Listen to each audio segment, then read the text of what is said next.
Hello, I'm Ben, and you're watching The PhD Parent. So up to 30% of parents describe their kid as having a sleep problem. So if you reckon your kid has a sleep problem, then you're not alone. The most common sleep problems reported by parents are their kid not sleeping enough, frequent night waking, and the kid not going to sleep when you put them into bed. Now sometimes parents can have unrealistic expectations about kids' sleep, and so may think their kid has a problem when in fact everything is as expected. If you'd like to know more about normal sleep behaviors in kids, then you can check out my video in which I discuss sleep duration over a 24-hour period, another video in which I discuss nighttime sleep patterns, and I also have a video in which I discuss daytime sleep patterns. But if you do have a kid with sleep problems, which you won't need to be convinced can have a significant negative impact, and you want to know what you might be able to do,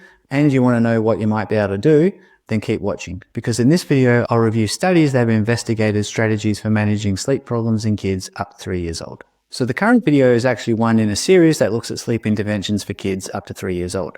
And a couple of background bits. In each video in the series, only studies that are randomized controlled trials, or RCTs, are considered, as this approach provides the most powerful test of whether an intervention is effective in reducing sleep problems compared to other approaches. For more on RCTs, you can check out my video in the link below. For the purposes of the videos in this series, I harvested references from several recent reviews, plus my own Google Scholar search. Some of the studies I came across involved recruiting kids up to 3 years old and used an RCT design. However, the sample sizes in these studies were very small, for example, less than 10 kids in a condition. Because studies with such small sample sizes can't provide confidence in the results, I chose not to include these studies. So in the current video, I'm going to review educational interventions for sleep problems. There are two reasons for doing this. First, these educational interventions, which I'll describe in a moment, involve parents being given the same kinds of strategies that you see on just about any parenting website, podcast, book, and so on. Second, from what I can tell, the effectiveness of the individual strategies within these interventions has for the most part not been investigated. So the closest you can get to knowing whether these strategies are effective is by looking at the evidence from these educational interventions. However, researchers have looked at specific strategies, including bedtime routines. I review the research for those in another video, and graded extinction, otherwise known as sleep training. Again, evidence for this approach is reviewed in another video, and you can check out the links to those down below. For the moment though, it's on to educational interventions. So in studies investigating the impact of educational interventions, parents have typically been provided with information focused on what normal sleep patterns look like and strategies that can be used to potentially improve sleep. As mentioned, these strategies are like what you would find on most parenting websites, podcasts, books, and so on. The types of strategies included in these interventions are as follows. Create a sleep chart to track your child's sleep so you have a clear idea of how much they're sleeping and when. Help your newborn learn to differentiate between night and day by exposing them to sunlight during the day. Settle your baby to sleep in the same place. And when doing so, sometimes the suggestion was to turn the lights down low, whereas other times it was to make the room as dark as possible. Use a bedtime routine. For example, bath, pajamas, book, and bed. And bedtime routines are certainly meant for nighttime sleep, but presumably it's also intended that they can be used for daytime naps. No reason not to. Feed the kid 20 minutes or so before putting them to bed, so they're not going to bed hungry. Next, put your kid to bed when they're partially awake rather than when they're asleep, so that they can learn to fall asleep on their own. In some interventions, it wasn't clear whether the suggestion is that you never rock or cuddle your baby when putting them to bed, though definitely the suggestion was that you don't do this to the point that they fall asleep in your arms. In other interventions, however, the suggested strategy was clear. When it's time for the kid to go to bed, plonk them down without any rocking or cuddling. Next, try to distinguish between crying and fretting so that you reduce the number of times you tend to your baby when they're in bed. Now, babies often fret before settling to sleep, and this behavior does not necessarily require attention. And even if your baby is crying while in bed, you don't necessarily need to tend to them immediately. Instead, give them a few minutes to see if they settle. As I understand, the argument is that crying doesn't necessarily mean a baby is in pain or distress. Rather, it can be a sign of tiredness. So again, the idea is to give the kid a chance to fall asleep on their own. Now, if your baby doesn't settle, you can try the following. First, check whether their nappy needs changing. Second, check whether they need to be burped. Third, check whether they're too hot or too cold, adding or removing clothing or blankets accordingly.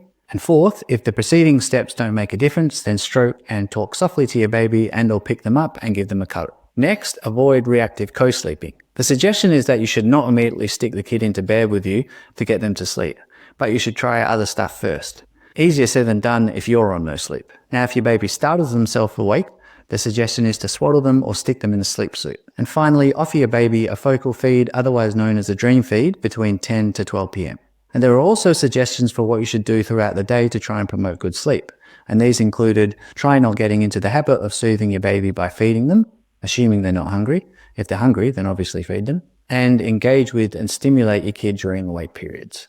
So across studies, the educational interventions contain the mix of these strategies. And in most studies, the intervention was compared to a control condition in which parents were provided with information about safe sleep. For example, strategies to reduce the risk of SIDS. So on to the results. So the findings of studies investigating the effectiveness of educational interventions is mixed. Some studies have found that these educational interventions can lead to 1.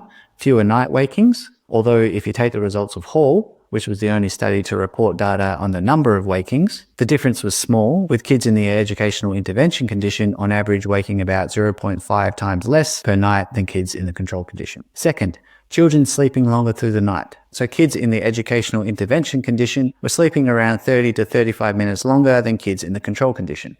Not too bad. 3. Kids being easier to settle at night. So in Adair, about 60% of parents who received the educational intervention said that their kid was easier to settle compared to about 40% of parents who received the control condition. However, in contrast to the positive findings in these studies, other studies did not report any evidence of such effects. So what should you make of this research? As you can see, there's mixed evidence that these educational interventions, and by extension, the strategies promoted within them, are effective. First of all, what could be driving this inconsistency? One possibility is that whether the intervention produces benefits depends upon the suggested strategies. That is, maybe different interventions use different strategies, and so in those studies where you get a benefit, the strategies are more effective than those in which you don't.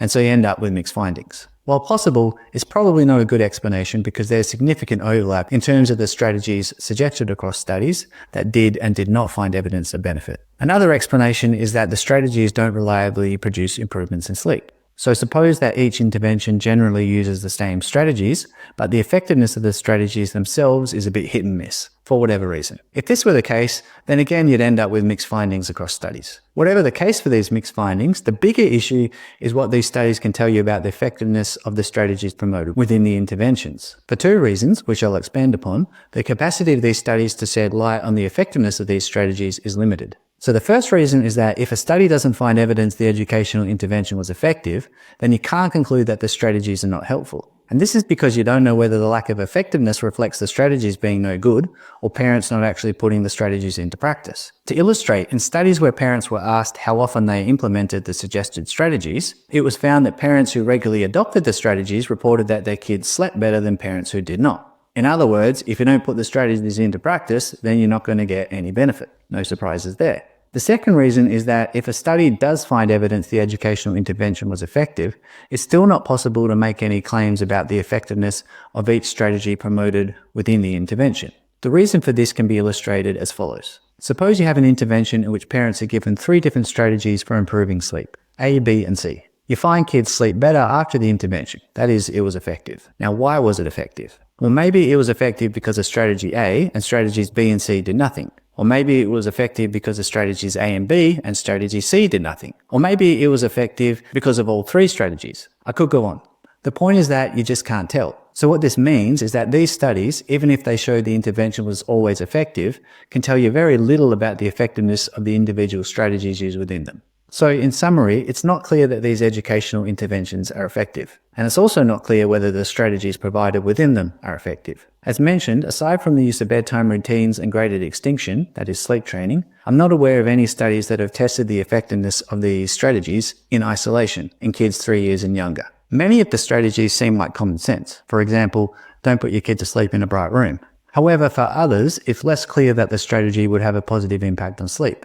Maybe it does, maybe it doesn't. And even though a strategy might seem like common sense, that doesn't necessarily imply that's going to make a difference to sleep. So in conclusion, when it comes to the research evidence for these commonly suggested sleep improvement strategies, there's really little evidence for their effectiveness.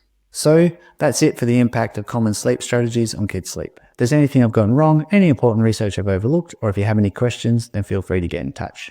Otherwise, happy parenting.